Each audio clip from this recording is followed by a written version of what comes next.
The wind at the base of the Whisperwind Mountains did not blow. It judged. It swept down from the jagged, snow-capped peaks, carrying the chill of centuries, biting into the thick, dark fur of Kaleen the bear. Kaleen stood at the threshold of the great ascent, his massive paws anchored to the frozen earth. He was a creature of immense strength, built to endure, yet his breath came in ragged, shallow gasps. The exhaustion radiating from him did not stem from the steepness of the trail, for he had not yet taken his first step upward. It came from the massive leather sack bound tightly to his broad shoulders. Inside the sack, something clinked heavily with every shift of his weight. These were his treasures, or so he told himself. They were the golden pebbles of Oakhaven. Every time Kaleen had been wronged, every time an old friend had betrayed his trust, every time a failure had cut deep into his pride, he had collected a stone. He had polished each one with his resentment, painted it with the gold of his undivided attention, and placed it securely in his pack. There was the heavy, jagged stone of his brother's betrayal from 3 winters ago. There was the sharp, flint-like pebble of the time the wolf pack had mocked his slowness. There was the smooth, deceptive weight of the promises made by the elders that were never fulfilled. To Kaleen, these stones were his identity. They were his proof that the world was unjust, his armor against future vulnerability, and his justification for his hardened heart. To reach the Valley of Serenity, the old prophecies of the forest whispered, one must climb the Peak of Whispers and leave the lowlands behind. Kaleen adjusted the cutting straps of his pack and looked up. The path was narrow, a ribbon of loose gravel twisting into the clouds. He grunted, dug his claws into the dirt, and began to climb. By midday, the forest had thinned, replaced by stunted shrubs and sharp shale. The weight of the sack pressed down upon Kaleen's spine with agonizing force. His muscles burned, and his heart hammered like a trapped bird against his ribs. Every step required a conscious act of will. The stones inside shifted, grinding against one another, their sharp edges poking through the thick leather directly into his back. Step aside, heavy one. You block the passage of those who travel with the wind. Kaleen halted, his breath wheezing through his nostrils.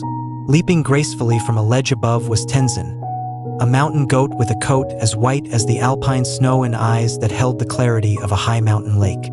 Tenzin landed flawlessly on a boulder just inches from Kaleen, balancing effortlessly on a surface no wider than a lily pad. Kaleen growled, the sound low and defensive. The path is free for those who have the strength to take it.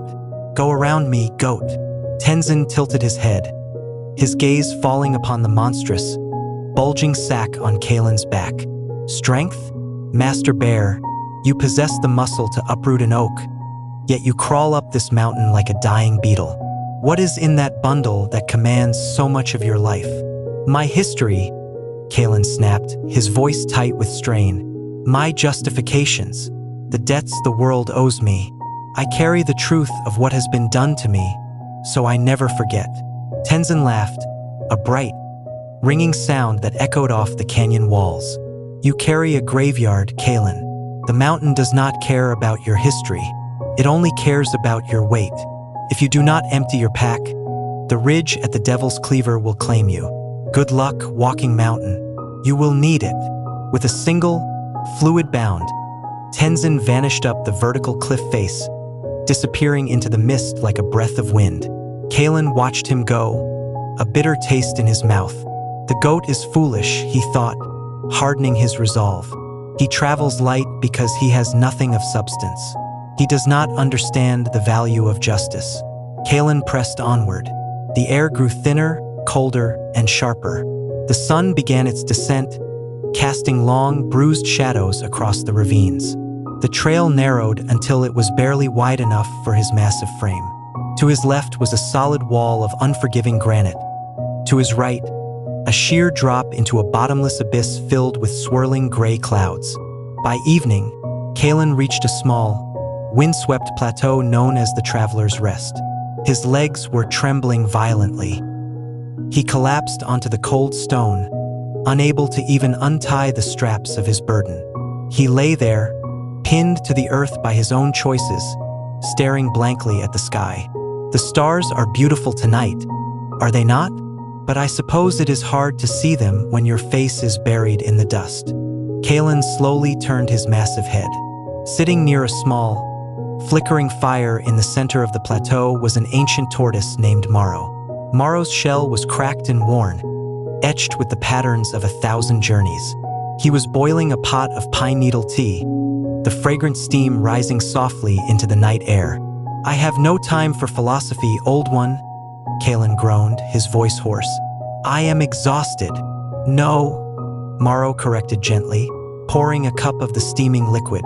"You are not exhausted from the climb. You are exhausted from the maintenance. Come, sit by the fire. Let us examine your treasures." Something in Maro's calm, unyielding presence disarmed Kaleen. With a desperate heave, the bear unbuckled the leather straps. The sack hit the stone floor with a thunderous thud, causing the very ground beneath them to shudder. Kaleen loosened the rope and pulled out the largest stone, the heavy, jagged rock representing his brother's betrayal. It glowed with a dull, artificial golden sheen under the firelight. "Look at this," Kaleen said, a strange mix of pride and pain in his voice. "This is the weight of a broken promise. It has shaped my life for 3 years." Maro leaned forward, his ancient eyes scanning the stone. He did not look impressed. Instead, he reached into his small travel pouch and pulled out a rough, stiff brush and a small vial of clear well water. "May I?" he asked. Kaleen nodded, confused. Maro poured a few drops of water onto the golden surface and began to scrub with deliberate, firm strokes. Kaleen watched, horrified, as the brilliant golden sheen began to dissolve, flaking away into the wind like cheap dust. Beneath the golden exterior lay nothing but an ordinary, gray, lifeless piece of river ironstone. It was heavy, ugly, and completely worthless. "What have you done?" Kaleen roared, lunging forward. "You have destroyed its value." "I have destroyed your illusion," Maro said softly, his voice cutting through Kaleen's anger like a sharp knife. "This is not gold, Kaleen. It never was. It is an ordinary rock from the lowlands. You took the mud of past events, painted it with the gold of your obsession, and convinced yourself it was precious. You have spent years burning your life's energy, ruining your spine, and slowing your progress to protect a collection of worthless grievances." Kaleen stared at the gray rock. The truth of Maro's words struck him harder than any physical blow. He looked at the massive sack, filled to the brim with dozens of these stones. He had carried them across rivers, through forests, and up mountains, thinking they made him strong. In reality, they were making him a prisoner. "But if I throw them away," Kaleen whispered, a sudden emptiness hollowed out in his chest. "Who am I? Without my anger, without my vigilance, I am nothing." "Without them," Maro said, offering him the cup of tea, "you are Kaleen the bear, powerful, unburdened, and free to reach the summit. Tomorrow you face the devil's cleaver. The path there is a single log bridging a chasm of absolute silence. If you attempt to cross it with that sack, the balance will betray you. You will fall, and your precious stones will go down with you. The choice is yours." That night, Kaleen did not sleep.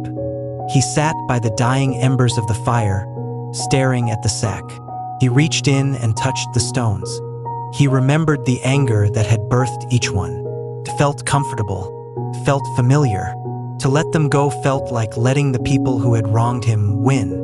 But as he looked at his bleeding paws and felt the deep, throbbing ache in his back, he realized the terrifying truth. The only person losing was him. The people who had wronged him were long gone, living their lives, while he was up on a freezing mountain, destroying himself to keep their memory alive. The dawn broke over the peaks in an explosion of crimson and gold. Maro was gone, his fire extinguished, leaving behind only the scent of pine. Kaleen stood up. His body screamed in protest. He looked at the sack. He took a deep breath, gripped the ropes, and dragged it behind him as he approached the final leg of the journey, the Devil's Cleaver. When he reached the pass, his breath caught in his throat. The trail ended abruptly at a terrifying chasm. Bridging the gap was the trunk of an ancient, fallen cedar tree. It was narrow, slick with morning frost, and suspended thousands of feet above a roiling sea of white mist. The wind here did not merely judge. It shrieked. To cross, he would need perfect balance. Every muscle would need to align. Every step would require absolute presence.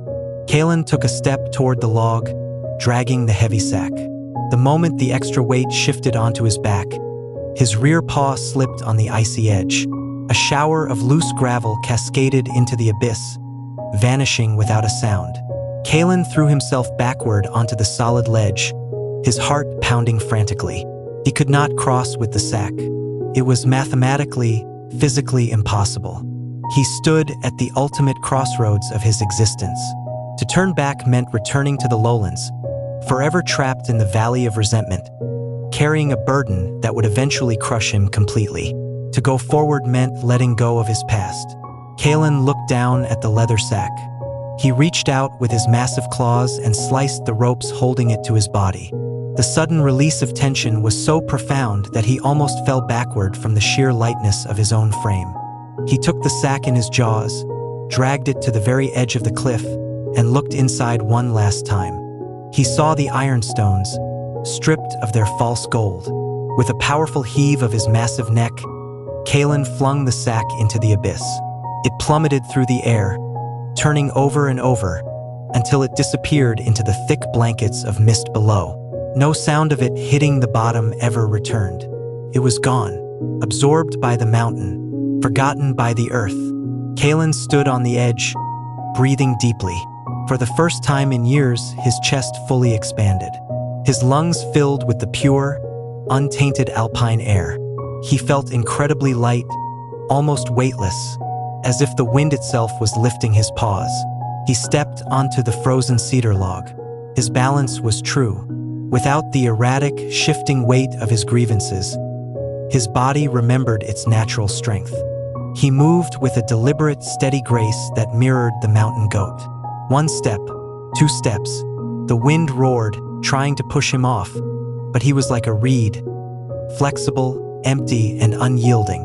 With a final, powerful stride, Kaleen leaped off the log and landed firmly on the solid earth of the opposite side.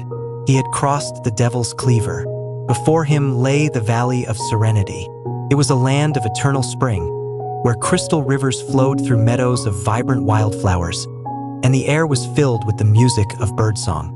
Tenzin the goat was there, drinking from a stream. Maro the tortoise was there, basking in the warm sun. Kaleen looked back at the chasm he had crossed, then down at his own paws. He had not lost his history. He had simply lost the weight of it. He was still Kaleen, the bear who had endured, but he was no longer a slave to what had been. He walked forward into the light, his steps light, his heart open, and his soul finally at peace. How to apply this story to your life? The story of Kaleen the bear reflects a profound psychological truth that many of us face daily. We are often the authors of our own emotional exhaustion. We go through life collecting stones, grudges, past failures, negative remarks, and old betrayals. We replay them in our minds, analyze them, and internalize them, effectively painting them with gold and converting them into a core part of our identity. Here is how you can practically drop your sack of stones and cross your own Devil's Cleaver. Identify your golden pebbles. Take an honest inventory of your mental energy. What old argument are you still winning in your head? Who haven't you forgiven? What past failure are you still punishing yourself for? Recognize that keeping these thoughts alive is costing you your present peace. Strip away the illusion. Realize that holding a grudge does not punish the other person. It only punishes you. Like the ironstone covered in fake gold, your resentment provides a false sense of protection or justice, but in reality, it is just dead weight slowing down your career, your relationships, and your mental health. Understand forgiveness as self-preservation. Forgiveness is not about condoning someone else's bad behavior or forgetting what happened. It is the act of cutting the straps of the sack. It is deciding that your future and your emotional freedom are far more valuable than your past grievances. Travel light to climb high. The major breakthroughs in your life, your summits, require absolute focus, balance, and energy. You cannot successfully build a new business, commit to a healthy relationship, or achieve inner peace if you are spending 80% of your energy maintaining old pain. Drop the weight so you can find your balance. If Kaleen's journey touched your heart and reminded you of the burdens you need to let go of, please take a moment to subscribe to Soul Stories. We create these deep, meaningful narratives to serve as a mirror for your journey. Leave a comment below sharing what stone you are choosing to drop into the abyss today. And I will see you in the next one. Have a nice day.